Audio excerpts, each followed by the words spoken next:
Šajā epizodē uzzināsim, kā ātri bloķēt datoru, izmantojot taustiņu kombināciju Windows L.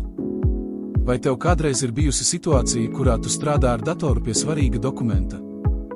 Tad tevi pasauc kolēģis un aicina pievienoties sapulcei.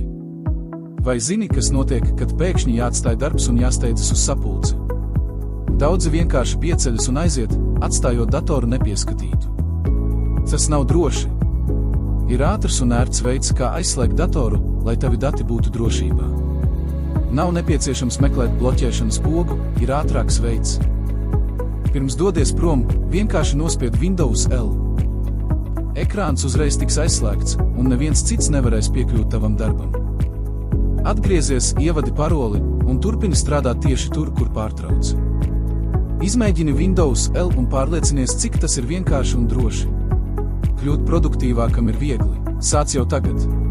Paldies, ka noskatījies. Padalies ar šo video.